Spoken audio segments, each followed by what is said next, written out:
Good morning, everyone. I'm Candice Bergen, the House Leader for the Conservatives. I'm here with my colleague Murray Rankin, as well as my colleague Luc Berthold. We will each give a short statement, and then we have some time for your questions.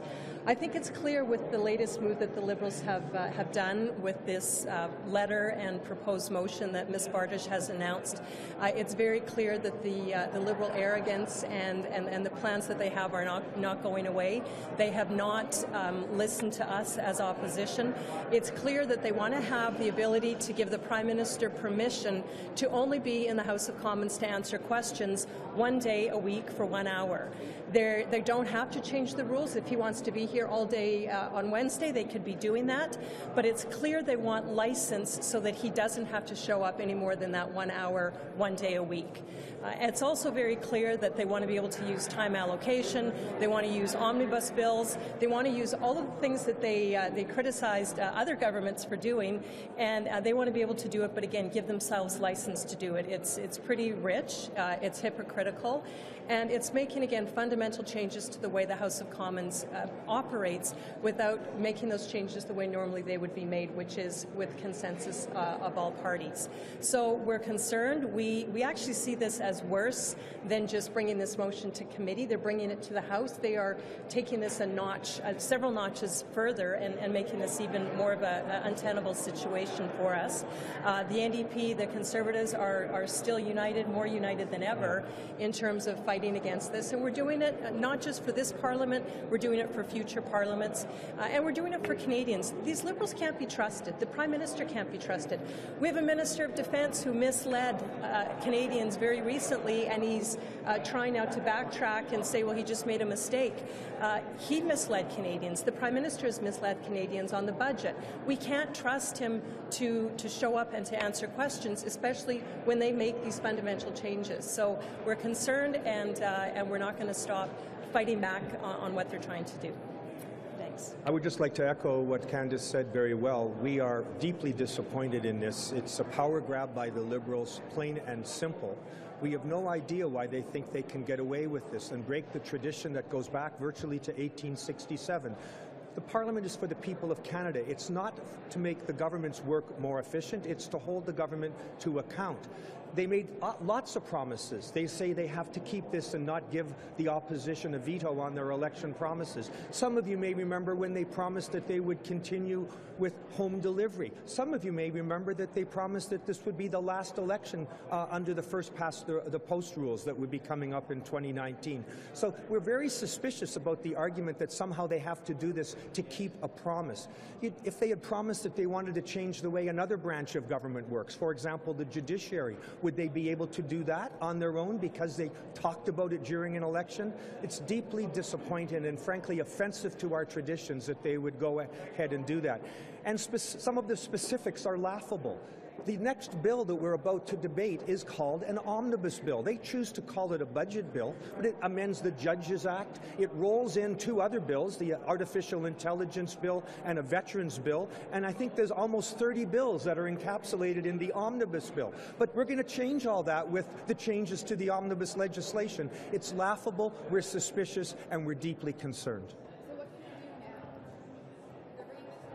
They've got a majority. What next steps can the opposition take? Well, that's what we're looking at. We're looking at every tool that we have available. I mean, there are procedural things that we can do to try to hold it back.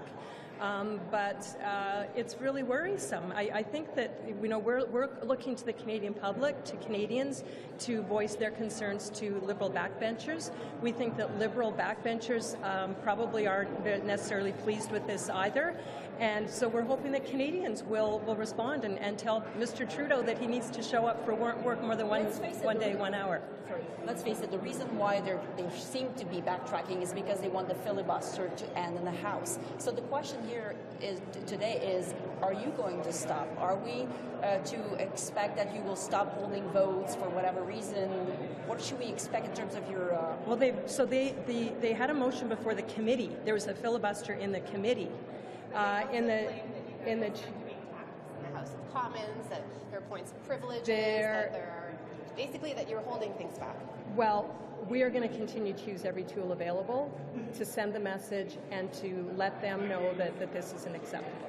Alors, Monsieur Bergen, pourquoi est-ce que ça In vous one suffit day where the Prime Minister is Absolutely taking questions. nothing. So, there was criticism that Mr. Harper wasn't in the House as much as he should have been. So if you have a one day for the Prime Minister to take all the questions, it formalizes that aspect. Absolutely no problem. But hey, they've shown us on 1 or 2 occasions where the Prime Minister stood up on a Wednesday and answered questions that there is absolutely no need to change the rules to do that. So big deal. It's the other things that you need to look at. It's a poison pill. There's other things in this package that are deeply problematical. For example, omnibus bills and prorogation. They're not changing anything in their so-called discussion paper. They're simply normalizing those things. So one has to, the devil is always in the details. That particular example of Wednesday question period, who needs to change the rules? And I would say we do have a big problem with the Prime Minister, with Mr. Trudeau saying that he only technically has to be here 1 day a week, 1 hour. We do see that as a big problem. Canadians have to work every day. Canadians can't just tell their boss, say, I want to change my hours and I don't want to be there when things get tough. There are tough questions that this Prime Minister won't answer. This country's going through a lot of difficulty. Things are going to get worse, not better, whether it's the economy, whether it's trade agreements. This Prime Minister is not addressing these problems and he's not answering Canadians. And now he's saying, I only want to be there 1 day a week and I'm going to change the rules and that will be his cover. So we do have a problem with it. Many of the things that they want to do are things that you can do without your consent, like not tabling All of omnibus, them. not prorogating. Right. All of them. Why do we care? Yeah, well, we care. We absolutely care why they. Why the fuss about something that they can do anyway? I'm not Because they're following you. changing the rules. They're changing the rules For all parties. forever and ever. Forevermore. That's the problem. What's the problem with changing the rules saying, well, we should not prorogue? Well, there's a lot. Well, they're not changing the rules saying we shouldn't prorogue. They want to write a letter before they prorogue. Great, write a letter. But you don't make those changes. It sets a terrible precedent. You don't make those changes without full consent of all parties. That's what the precedent has been. It's disrespectful. This was the party that was going to come and be more open and more respectful. It is the most disrespectful slap in the face to every single member of Parliament to make these changes without the way they and not in the way they traditionally were made, which is with consent of all parties. A future Prime Minister, I mean, I take your point, you think it's going to be this Prime Minister, but you said you had no problems with it. A future Prime Minister would now look at the standing orders and say, well, I only need to show up on Wednesdays. Yeah, that's a possibility, right? I mean, I presume what they'll do is they'll have the Prime Minister come Monday, Tuesday, Wednesday, and so forth. But over time, it'll just be Wednesdays because that's what the standing orders say. And then another government comes in and it'll become the Wednesday rule. And the Prime Ministers need to be there and answer the Canadian people on important issues of the day will have disappeared. That's how things change. They kind of, by osmosis, things change. Il va commencer avec cette période de questions le mercredi, mais peut-être plus tard, absent de la Chambre pendant les autres journées de la semaine. En ce moment, il n'y a rien qui oblige un premier ministre à être là aucun jour. Non, mais pour le mettre en vigueur, pour le mettre dans le règlement de la Chambre, ça change beaucoup parce que notre gouvernement peut suivre cet exemple. Mais il n'y a aucun règlement qui dit qu'un premier ministre doit se présenter à la période C'est des ça, questions. c'est vrai. Pourtant, Mais il les y a premiers convention, ça existe pendant un siècle, que le Premier ministre vienne à répondre aux questions canadiennes. Alors pourquoi est-ce que la Clarification convention... question, the minister is saying she's hoping she can work together with the opposition to get agreements on time for debates and not have to use time allocation. Is there any goodwill left to let that happen? I hate to say this, and I'll ask my colleague from the Conservative Party to answer for herself. I can tell you from the NDP's point of view, we're very deeply disappointed, and there's a sort of lack of goodwill in this negotiation. Let me explain why I say that. They started by trying to claim this was a discussion, and Mr. Sims would bring a motion of his volition into the Procedure Committee. Now, the mask is off. We know that they're now trying to transform this into an election commitment that must be kept. So in the context of that change from discussion to absolute gotta have it, a lot of us are deeply suspicious. And so for us to have that goodwill that's required to have the discussion is problematic. We have been saying, the Conservatives and the NDP consistently, here's an exit ramp for you guys. It's called the Chrétien model, where they took a deputy speaker, a person from the other two recognized parties and the government party, and we came up with a number of those changes that were required, and we worked together in a constructive way. we tried very hard to get them to do that again. We wrote it in letters. You've seen the letters. And so, I don't know, but speaking only for myself, I hope that we can do that, because the Canadian public wants us to do that, but I'm very concerned. Just to go back to my colleague's question. A threat? Is it a threat? She talks about how they're ready to impose time allocation. Well, I think they're trying to manage expectations. So I think that that's what she's doing. She's saying, yeah, we're going to use time allocation, which, by the way, they have been using anyway. But now they're just kind of forecasting that a little bit more. But just back to the goodwill, I think it's also we sent this letter, as Murray said, we sent it 3 weeks ago, and then we sent a follow-up letter. We heard nothing back from her as far as a compromise. Last night, at 8 o'clock at night, a lot of you got the letter at the same time we got the letter. And there was some jabs in that letter to Conservatives, some jabs to our former Prime Minister. I think that also it was seen. I see it as very insulting, and detrimental to the work that she says she wants to do. And no, I don't see that the goodwill is there that's needed to move forward. I just want to go back to my colleague's question about the convention of the Prime Minister showing up.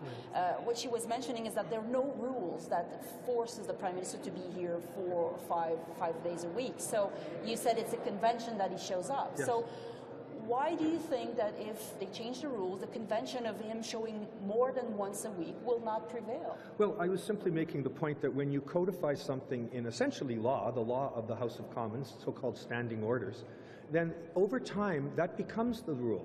In addition, of course it's true that he could come every single day to answer questions, but the rule will presumably say something like the Prime Minister will show up and answer all questions on Wednesday. So the corollary of that, some will begin to interpret as meaning, well, he doesn't have to show up on other days. That could be well how the new tradition will evolve. But the question is, why do you not think that the convention of showing up more than once a week will prevail? You talk about convention. Why should convention stop because we write something in the rules? For the reason I just said, that beginning to put something down which is not there before creates a kind of a potential way of interpreting the rules going forward, that he need not appear on those other days. But the fundamental point is you don't need to change the rules at all, as has been demonstrated by the Prime Minister's answering all the questions on Wednesdays already. So tell me why we need to do this. And when you say you need to do that, then why do you need to change the omnibus rules? Why do you need to change prorogation? Why do you need to change how committees work? Why do you need to change the estimates process? There's a lot of meat in there that I think we need to study carefully, and we're concerned. So are you saying there's no need to change any of those rules? Are you totally against the idea of any change at the way the House... We're totally in favor of adult conversation about changing the way the House rules. You mentioned prorogation, no need omnibus, no need...